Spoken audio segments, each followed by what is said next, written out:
Hello everyone, very very good morning. शुरू करते हैं हमारे डेली करंट अफेयर के आज के सेशन को। आप सभी का क्रेजी जीके ट्रिक के यूट्यूब प्लेटफॉर्म पर स्वागत है। मेरा नाम है पंकज वैष्णव और आज हम यहां पर डिस्कस कर लेते हैं 8 अगस्त के हमारे सभी इंपॉर्टेंट करंट अफेयर। सारे फैक्ट, सारे क्वेश्चन आराम से नोट कीजिएगा। बहुत ही इंटरेस्टिंग सेशन है। पीडीएफ और मॉक टेस्ट आपको एप्लीकेशन पर मिलेगी। क्रेजी जीके ट्रिक एप्लीकेशन को आप चेकआउट कीजिए। तब तक हम चलेंगे पहले क्वेश्चन की तरफ। पहला करंट अफेयर यहां पर हम डिस्कस कर लेते हैं।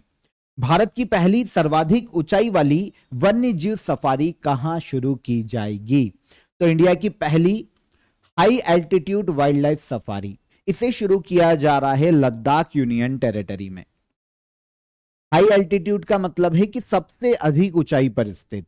अगर हम ऊंचाई देखें तो समुद्र तल से ऑलमोस्ट 2750 मीटर से लेकर 5000 मीटर की ऊंचाई वाले क्षेत्रों में यह सफारी देखने को मिल जाएगी। अब क्वेश्चन आता है कि high altitude wild life safari में लोग करेंगे क्या? देखिए, एक्चुअल में क्या होता है कि लद्दाख जो है ना, सबसे ज्यादा स्नो लेपर्ड वहां पर देखने को मिलते हैं। तो टूरिज्म को आकर्षित करने के लिए यहां पर जो पर्यटक है वो स्नो लेपर्ड को देख पाएंगे, बर्ड वॉचिंग का अनुभव ले पाएंगे। इसीलिए इस वाइल्ड लाइफ सेंचुरी को या सफारी को शुरू किया गया है। देखिए, यहां पर क्या होगा कि guided open back jeep safari चलाई जाएगी। यहां पर देखिए, जो वाइल्ड एनिमल है ना, ऐसा नहीं है कि किसी जू में है या चिड़ियाघर में, वो पर्टिकुलर सेंचुरी में घूम रहे और ओपन जीप के माध्यम से लोगों को अनुभव करवाया जाएगा। उनका जो भी एक्सपीरियंस होता है, जैसे स्नो लेपर्ड देख पाएंगे, बर्ड्स, क्योंकि काफी सारी स्पीशीज यहां पर देखने को मिलती है हाई एल्टीट्यूड के एरिया में, तो वो दिखाया जाएगा ताकि टूरिज्म को आकर्षित किया जा सके।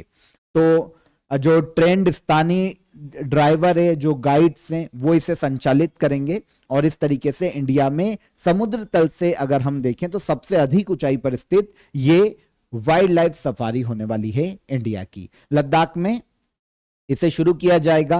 ओपन जीप में जो भी लोग हैं, जो टूरिस्ट है, वो घूमेंगे ना, तो हेमिस नेशनल पार्क, चांगतांग के क्षेत्र में काराकोरम वाइल्ड लाइफ सेंचुरी, इन क्षेत्रों में उनको घुमाया जाएगा, क्योंकि इन सभी क्षेत्रों में ये सेंचुरी और नेशनल पार्क है, तो यहां पर वो वाइल्ड एनिमल को देख पाएंगे।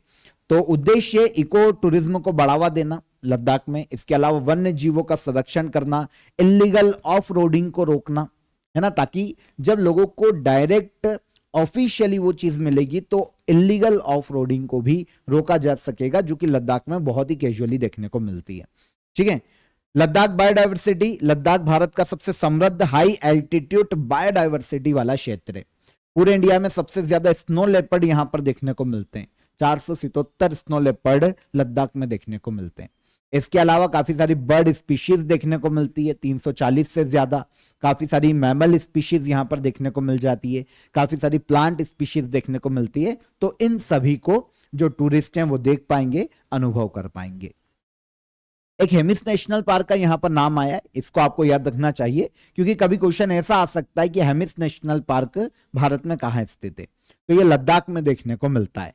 भारत में स्नो लेपर्ड का सबसे प्रमुख आवास माना जाता है हेमिस नेशनल पार्क को। लद्दाख में 1981 में इसे स्थापित किया गया था। इंपॉर्टेंट इसलिए हो जाता है क्योंकि इंडिया की सबसे बड़ा नेशनल पार्क अगर आपसे पूछा जाए एरिया वाइज, तो ये हेमिस नेशनल पार्क है। एरिया वाइज देखें तो सबसे बड़ा नेशनल पार्क 4400 स्क्वायर किलोमीटर में फैला हुआ है, इंडिया में सबसे बड़ा नेशनल पार्क, और ये ठंडे एरिया में, मतलब लद्दाख में है।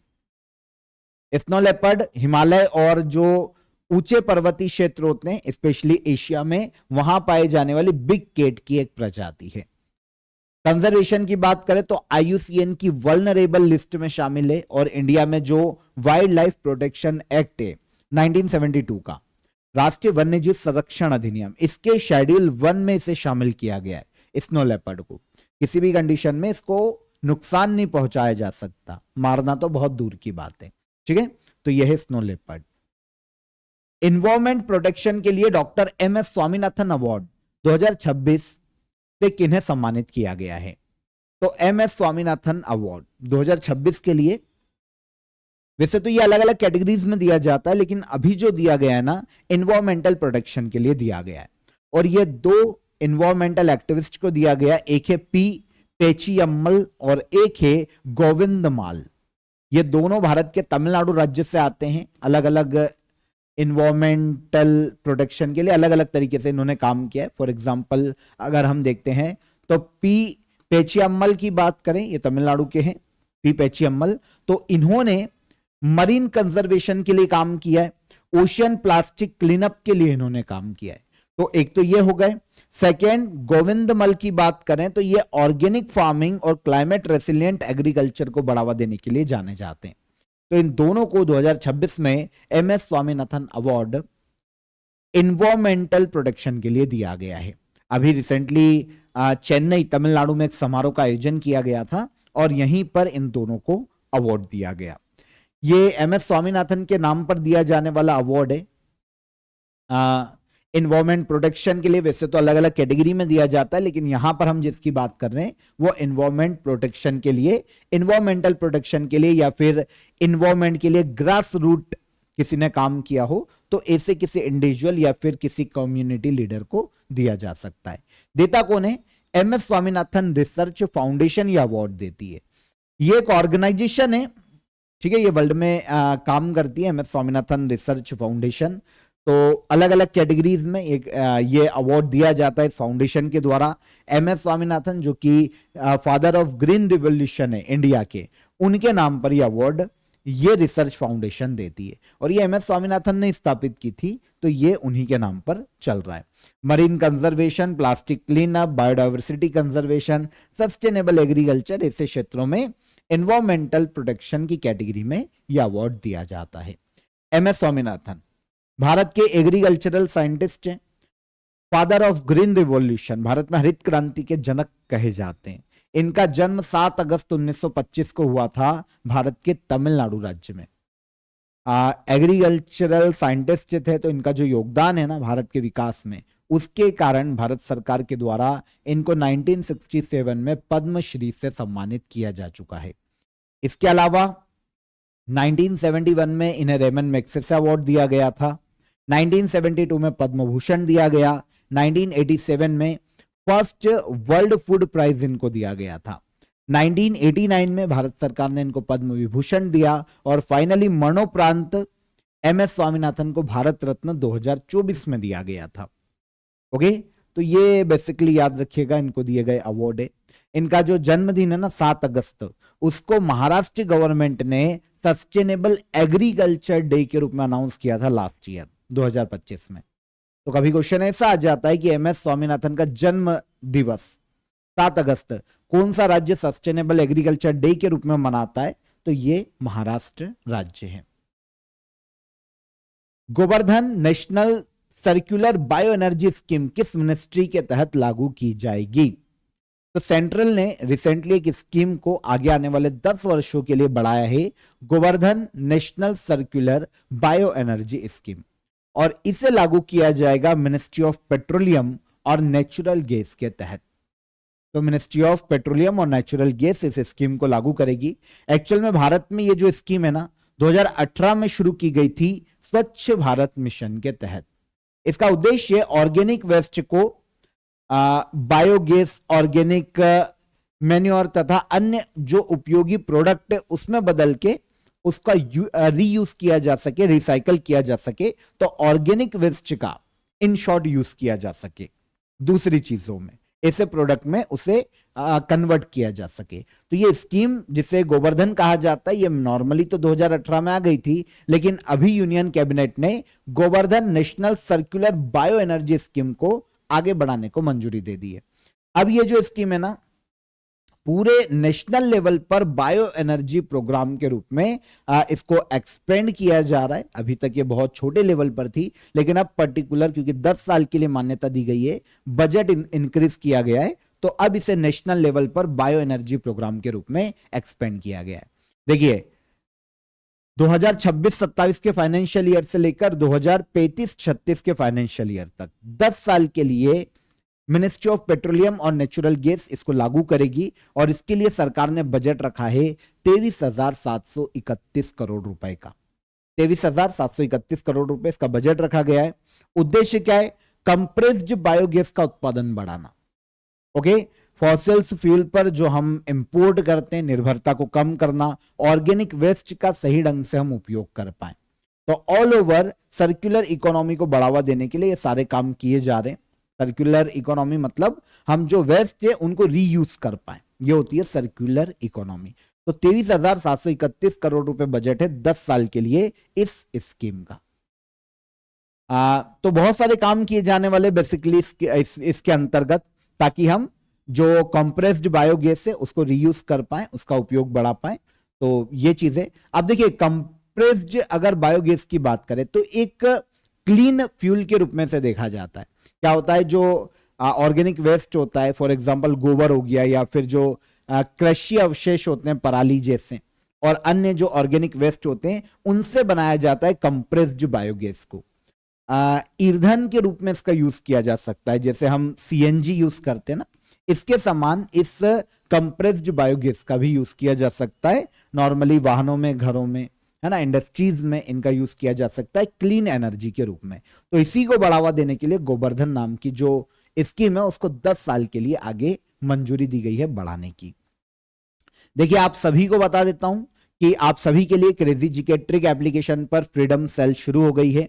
8 से लेकर 16 अगस्त तक ये सेल आपके लिए कंटिन्यू रहेगी। आपको सभी कोर्सेस बहुत ही अफोर्डेबल प्राइस में अभी आपको देखने को मिल जाएंगे। ओके, तो इसके पहले आपको इतने मिनिमम प्राइसेस किसी भी कोर्स पर देखने का आपको नहीं मिले होंगे। तो चेकआउट कीजिएगा एप्लीकेशन को। देखिए, एप्लीकेशन को जब आप चेकआउट करेंगे ना, तो आपको स्पेशली एक फोल्डर हमने क्रिएट किया है जिसका नाम है फ्रीडम सेल। जब आप इस फोल्डर पर डायरेक्टली क्लिक करेंगे ना, तो आपको इस तरीके का इंटरफेस दिखाई देगा। इसमें आपको सभी कोर्सेस मेंशन किए गए, और ये सभी आपको काफी एफोर्डेबल प्राइस में देखने को मिल जाएंगे, जैसे 24, उसके बाद 49, 99, 199। तो आप देख लीजिएगा, अभी तक जब से हमारा एप्लीकेशन शुरू हुआ है सबसे कम प्राइस अभी आपको देखने को मिलेंगे इस वाली सेल में। तो फायदा उठाइएगा, चेकआउट कीजिएगा एप्लीकेशन को, और अदर फोल्डर भी चेकआउट कीजिएगा, क्योंकि सारे कोर्सेस अभी आपको काफी अफोर्डेबल प्राइस में देखने को मिलने वाले हैं। तो एक हफ्ते आपके लिए सेल है, फायदा उठाइए, चेकआउट कीजिए एप्लीकेशन को। हम चलते हैं आगे। भारतीय वायुसेना के वायुसेना उप प्रमुख के रूप में किसे नियुक्त किया गया है? तो यहां पर बात की जा रही है इंडियन एयर फोर्स के डिप्टी चीफ की। तो deputy chief of air staff या भारतीय वायुसेना के उप प्रमुख के रूप में अपॉइंट किया गया है, भारतीय वायुसेना के उप प्रमुख के रूप में अपॉइंट किया गया है एयर मार्शल तेजपाल सिंह को। ठीक है, deputy chief of air staff इन्हें कहा जाता है। जो चीफ ऑफ एयर स्टाफ होते हैं उनके नीचे ये सेकेंड सबसे बड़ा पद है एयर फोर्स के अंतर्गत। तो एयर मार्शल तेजपाल सिंह को इंडियन एयर फोर्स के deputy chief of the air staff के रूप में अपॉइंट किया गया है। इनके पहले एयर मार्शल अवधेश कुमार भारती इस पद पर थे, 31 जुलाई को रिटायर हो गए थे।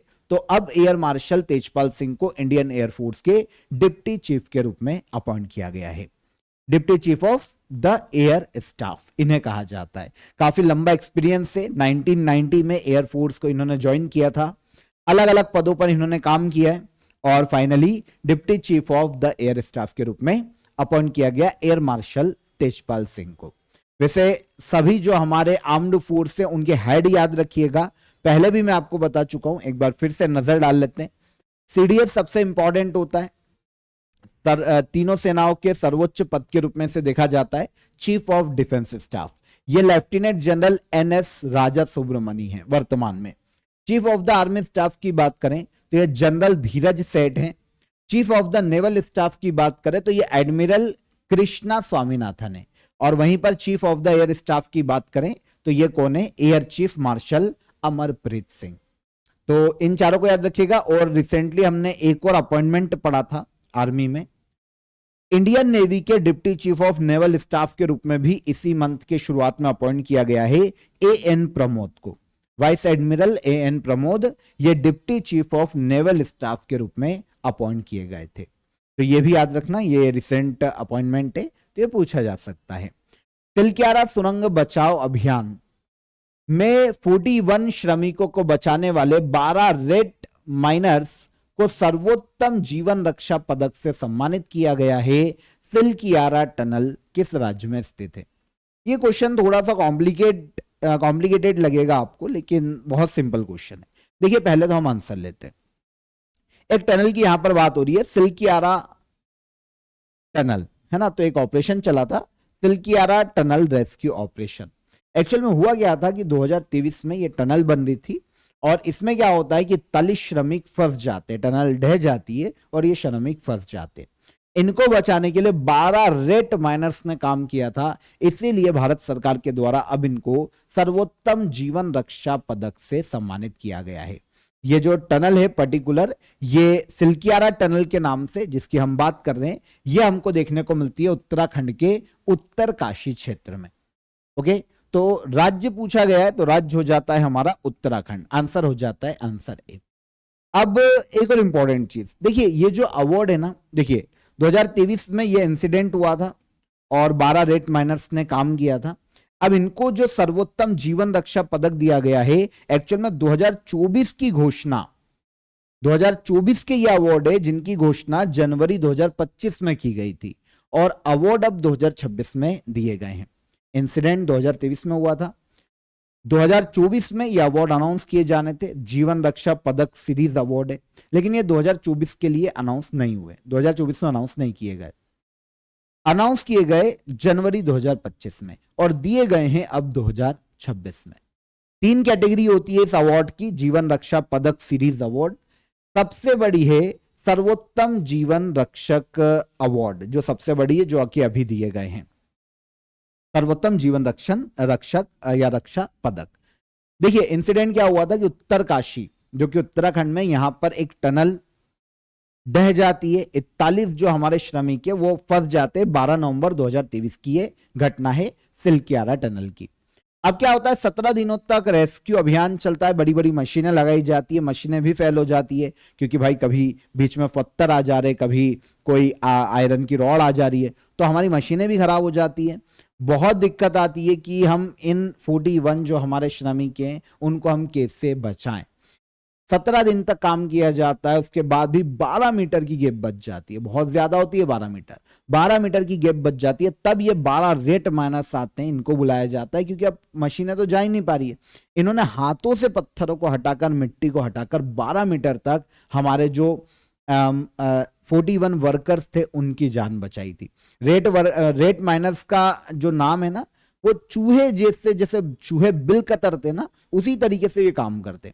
चूहे जैसे छोटे छोटे बिल और या छोटी छोटी जगह खोद खोद के मिट्टी और पत्थर हटाते और फिर वो अंदर तक घुसते चले जाते। तो ये है रेट माइनर्स, इनको कहा जाता है, बचाव अभियान में जो शामिल थे। तो काफी ब्रेवरी का काम किया था इन्होंने।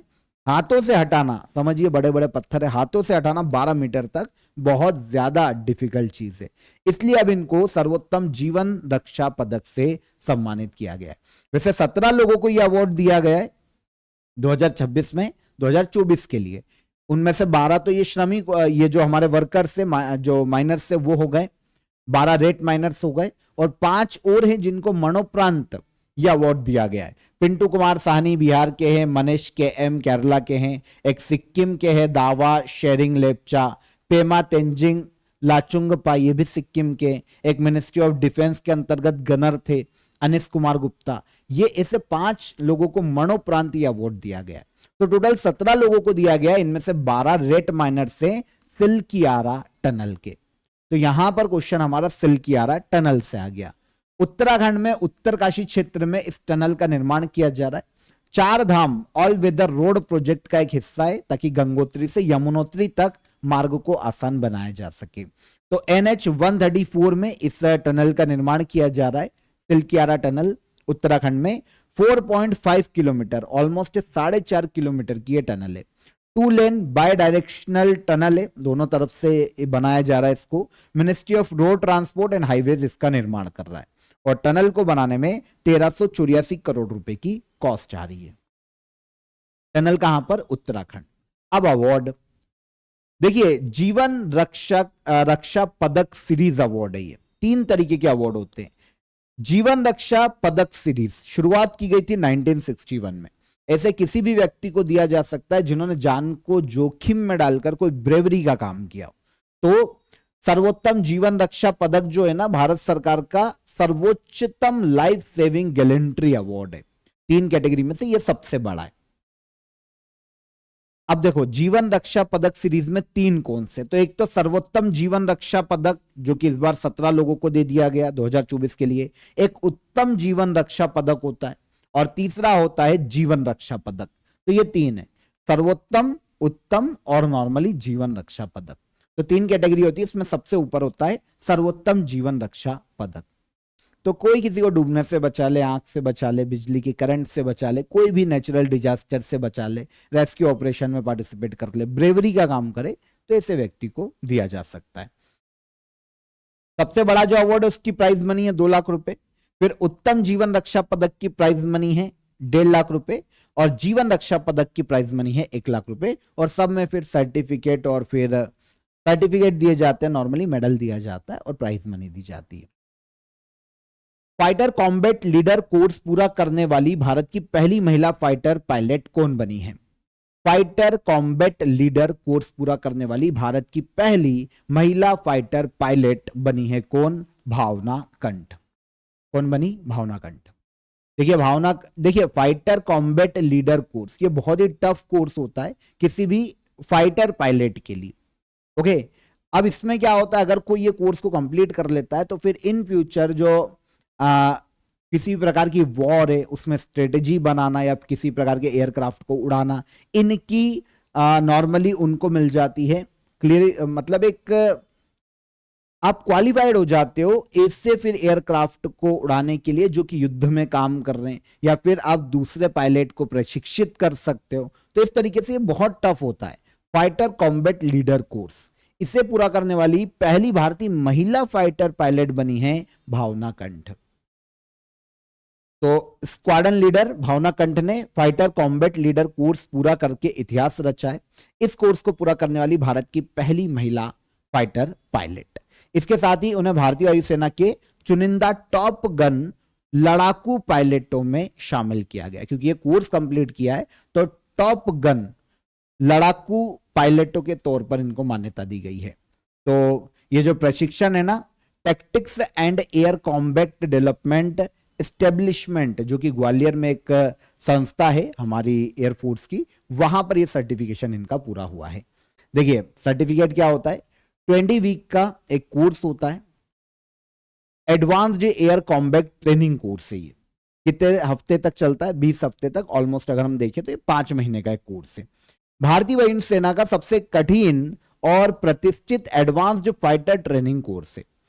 अगर ये कोर्स का किसी को लाइसेंस मिल जाता है, अगर वो क्लियर कर लेता है, तो उसके बाद एयर कॉम्बैट मिशन का नेतृत्व कर सकता है, नए एयर कॉम्बैट टैक्टिक्स विकसित कर सकता है, फाइटर पायलट्स को प्रशिक्षण दे सकता है, युद्ध के समय में प्लानिंग, एग्जीक्यूशन, निर्णय लेने में वो उस पायलट का फिर योगदान बढ़ जाता है। तो काफी टफ है। तो ये भावना कंठ ने कंप्लीट किया है। वैसे भावना कंठ की जब हम बात करते हैं ना, तो काफी सारी उपलब्धियां इनके नाम। जन्म इनका हुआ था बिहार के दरभंगा में 1992 में, ठीक है। जो पहले इन्होंने इतिहास रचे, 2016 में इंडियन एयरफोर्स की पहली 3 महिला फाइटर पायलट्स में ये शामिल हुई थी। इनमें एक तो भावना कंठ थी, एक अवनी चतुर्वेदी थी और एक मोहना सिंह थी। इसके बाद 2018 में मिग 21 बाइसन सोलो फ्लाइट उड़ाने वाली महिला बनी। 2019 में कॉम्बैट मिशन के लिए योग्य बनने वाली भारत की पहली महिला फाइटर पायलट बनी। इसके बाद 2020 में नारी शक्ति पुरस्कार से सेंट्रल गवर्नमेंट ने इनको सम्मानित किया। 2021 में जो हमारा रिपब्लिक डे परेड थी ना, उसमें भारतीय वायुसेना का जो प्रदर्शन था ना, उसका हिस्सा बनने वाली पहली महिला फाइटर पायलट। पहले क्या होता, केवल पुरुष ही पार्टिसिपेट करते थे जो परेड होती थी उसमें, लेकिन पहली बार महिला फाइटर पायलट जिनको शामिल किया गया भावना कंठ थी 2021 में। 2026 में फाइटर कॉम्बैट लीडर कोर्स को भी अब इन्होंने पूरा कर लिया है। तो काफी सारी उपलब्धि है। जब हम इस प्रशिक्षण ट्रेनिंग सेंटर की बात करते हैं जो कि मध्य प्रदेश के ग्वालियर में, तो इसकी स्थापना 1972 में हुई थी, जहां से ये सर्टिफिकेशन प्राप्त हुआ है। Randstad employer brand research 2026 के अनुसार किस कंपनी को भारत के सबसे आकर्षक नियोक्ता ब्रांड के रूप में स्थान दिया गया है? तो एक रिसर्च इंस्टीट्यूशन कंपनी समझ लो, रैंड स्टैंड। इसकी एक रिपोर्ट है Randstad employer brand research 2026। इसमें मोस्ट अट्रैक्टिव एम्प्लॉयर ब्रांड के रूप में मान्यता दी गई है। मोस्ट अट्रैक्टिव ब्रांड की बात की जा रही है तो इसके रूप में मान्यता दी गई है गूगल को। किसको दी गई है? गूगल को। ठीक है, तो Randstad employ brand research 2026 के अनुसार गूगल को भारत का सबसे आकर्षक एम्प्लॉयर ब्रांड चुना गया है। मतलब सबसे आकर्षक एम्प्लॉयर ब्रांड के रूप में, मतलब इस तरीके से जो एम्प्लॉय होते हैं ना सबसे ज्यादा पसंद करते हैं गूगल को एज अ एम्प्लॉयर। तो इस लिस्ट में टाटा ग्रुप को सेकंड नंबर पर रखा गया है और अमेजन को तीसरे नंबर पर रखा गया है इंडिया में। एक्चुअल में जो सर्वे हुआ था रैंड स्टैंड इंडिया द्वारा करवाया गया था। इंडिया में लगभग 3500 लोगों पर यह सर्वे हुआ है। हालांकि 34 देशों के लगभग 2.25 लाख लोगों पर यह सर्वे किया गया था, लेकिन अलग अलग देशों की अलग अलग कंडीशन है। इंडिया की बात करें तो इंडिया में 3500 लोगों पर यह सर्वे हुआ था और इसमें बताया गया कि सबसे आकर्षक एम्प्लॉयर ब्रांड इंडिया का कौन सा है? गूगल है, जिसको एम्प्लॉय एज ए एम्प्लॉयर पसंद करते हैं। सेकेंड पर मतलब जहां का वर्क माहौल अच्छा है, फ्रेंडली है ना, और मतलब एम्प्लॉय रिलैक्स रहता है, एम्प्लॉय पसंद करता है। इस आधार पर गूगल पहले पर रखा गया, टाटा ग्रुप दूसरे पर और अमेजन तीसरे पर रखा गया है। इसके बाद सैमसंग इंडिया चौथे पर है और इन्फोसिस पांचवें पर है। तो रिपोर्ट में काफी सारी चीजों को नोटिस किया गया है वैसे, लेकिन सबसे इंपॉर्टेंट जो चीज थी वो मैंने आपको बता दी। इस रिपोर्ट में कहा गया है कि अब एम्प्लॉइज क्या होता है, केवल सैलरी को प्रायोरिटी नहीं देते, दूसरी चीजें भी देखते हैं, जैसे करियर ग्रोथ कैसी है, वर्क प्लेस कल्चर कैसा है, वर्क लाइफ बैलेंस है कि नहीं, फ्लेक्सिबल वर्क फ्रॉम होम करने की भी सहूलियत मिले, है ना। इसके अलावा टाइम टू टाइम उनको हॉलीडेज मिले, तो इन चीजों पर भी उनकी प्रायोरिटीज रहती है। Red stand employer brand research दुनिया का सबसे बड़ा इंडिपेंडेंट एम्प्लॉयर ब्रांडिंग सर्वे है, जो कि कौन करवाता है? रेड स्टैंड नाम की कंपनी करवाती है। अब ये कंपनी क्या है? नीदरलैंड की एक ह्यूमन रिसोर्स और रिक्रूटमेंट कंपनी, नीदरलैंड की कंपनी है जो कि एम्प्लॉयर ब्रांड सर्वे करवाती है। 1960 में कंपनी स्थापित हुई थी, नीदरलैंड के डिमेन में इसका हेडक्वार्टर देखने को मिलता है। Grand Chess Tour Saint Louis Rapid and Blitz 2026 का खिताब किसने जीता है? तो नाम से समझ में आना चाहिए कि एक चेस टूर्नामेंट है, यूएसए में आयोजित किया जाता है, यूएसए के सेंट लुइस में। Grand Chess Tour Saint Louis Rapid and Blitz 2026 event, इसका खिताब भारत के चेस प्लेयर आर प्रज्ञानंदा ने अपने नाम किया है। तो भारत के ग्रैंड मास्टर आर प्रज्ञानंदा ने Grand Chess Tour Saint Louis Rapid and Blitz 2026 chess event जीता। 2 से लेकर 6 अगस्त तक ये सेंट लुइस जो कि यूएसए में है यहां पर आयोजित किया गया था। और भारत के प्रज्ञानंदा ने उज्बेकिस्तान के प्लेयर को और यूएसए के जो एक और प्लेयर है वेल्सेसो, इनको पीछे छोड़ते हुए पहला स्थान प्राप्त किया है। तो हमको कौन सेकंड पे रहा, कौन थर्ड पे रहा, तब इंपॉर्टेंट होता जब कोई इंडियन होता, लेकिन यहाँ पर इंडियन ही विनर है, तो आर प्रज्ञानंदा को याद रखिएगा। इन्होंने 2026 में Grand Chess Tour Saint Louis Rapid and Blitz 2026 का खिताब जीता है। तो इस जीत के बाद अब Praggnanandhaa Grand Chess Tour ranking में दूसरे स्थान पर आ गए।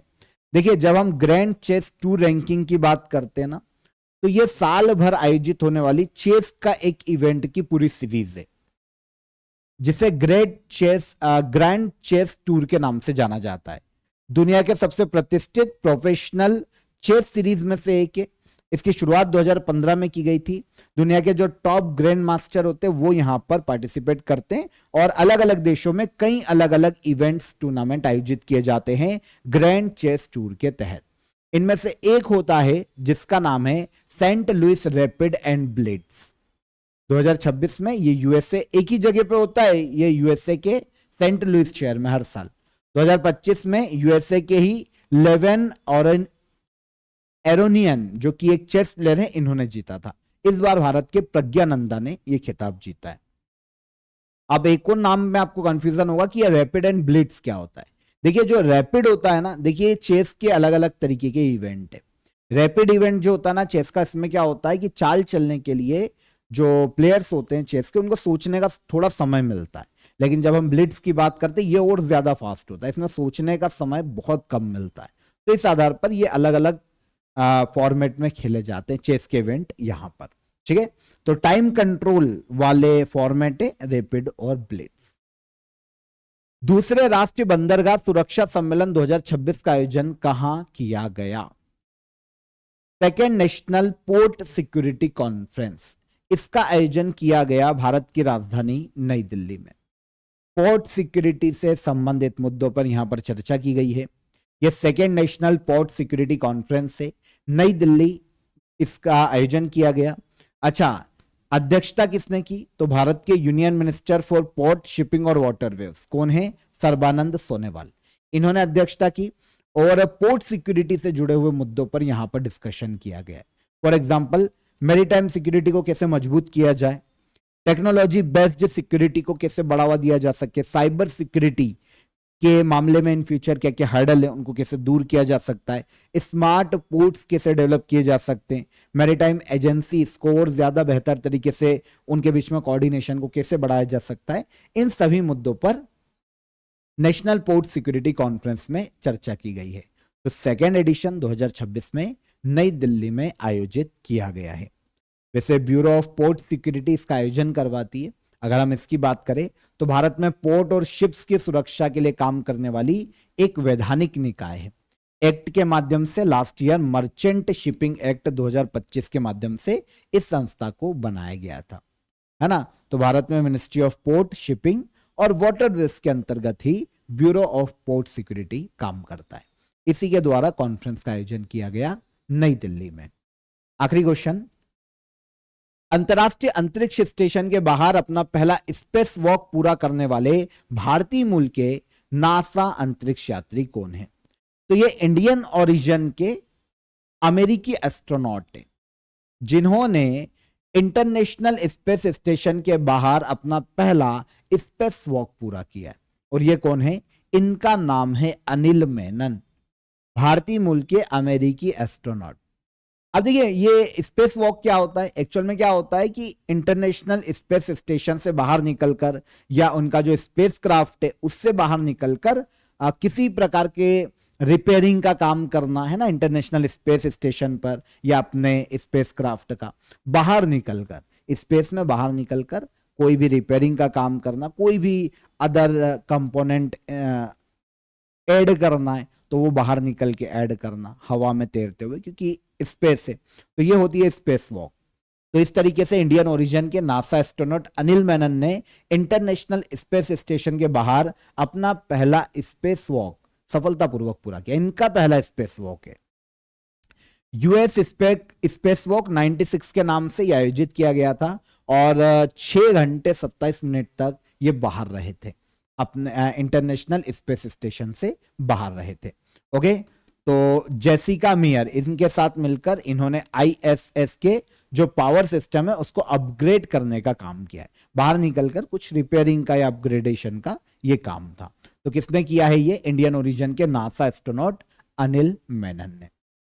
याद रहेगा, सिंपल था। अनिल मेनन अमेरिका के हैं, इंडियन ओरिजिन के हैं, नासा एस्ट्रोनॉट बने थे 2021 में। अब यहां पर एक और वर्ड आया, इंटरनेशनल स्पेस स्टेशन क्या होता है? देखिए, स्पेस में पृथ्वी के जो लोअर अर्थ ऑर्बिट है ना, उसमें एक अंतरराष्ट्रीय स्पेस लेबोरेटरी है जहां पर सभी जो साइंटिस्ट होते हैं वो माइक्रोग्रेविटी में नॉर्मली इनोवेशन का काम करते हैं, किसी प्रकार के प्रयोग या रिसर्च का काम करते हैं। तो ये इंटरनेशनल स्पेस स्टेशन कहां पर है? लो अर्थ ऑर्बिट में देखने को मिलता है। एक प्रकार का इंटरनेशनल स्पेस लेबोरेटरी के रूप में ये काम करता है। ओके, तो 8 अगस्त के हमारे करंट अफेयर यहां पर हमने डिटेल में समझे। अब हम चलते हैं लास्ट डे के करंट अफेयर को रिवाइज कर लेते हैं। देखो क्या था, चर्चा में रहा तुम्मिडी हट्टी बैराज कहां पर है? तमिलनाडु। तेलंगाना। किस नदी पर? प्राणहिता रिवर पर। भारत में राष्ट्रीय हथकरघा दिवस कब मनाया जाता है? 7 अगस्त को। इंग्लिश चैनल ये किन देशों को अलग करता है? इंग्लैंड और फ्रांस को। कल डिस्कस किया था हमने। NASA young scientist platinum jubilee award 2026 से किससे सम्मानित किया गया? तो यह सम्मानित किया गया प्रोफेसर कार्तिकेयन लंका को। एशियन राफ्टिंग चैंपियनशिप 2026 का आयोजन कहां किया जाएगा? अरुणाचल प्रदेश। नई सीहॉर्स प्रजाति की खोज किस संस्था के रिसर्चर्स ने की है? Kerala university of fisheries and ocean studies. As seen on Netflix section किस पोर्टल पर लॉन्च किया गया? तो इसे लॉन्च किया गया इनक्रेडिबल इंडिया पोर्टल पर। Indian statistical institute bill 2026 Lok Sabha में लाया गया है आईएसआई को वैधानिक निकाय बनाने के लिए। अमेरिका के किस राज्य ने 15 अगस्त 2026 को इंडिया डे के रूप में अनाउंस किया? मैसाचुसेट्स ने। प्रशांत महापात्र को सेबी का एग्जीक्यूटिव डायरेक्टर बनाया गया है। सेबी की स्थापना 12 अप्रैल 1988 में की गई थी। ये सारे करंट अफेयर कल के सेशन के हमने रिवाइज कर लिए। क्वेश्चन ऑफ द डे के हम आंसर ले लेते हैं एक बार। देखो, भारत का पहला नेशनल पार्क कौन सा?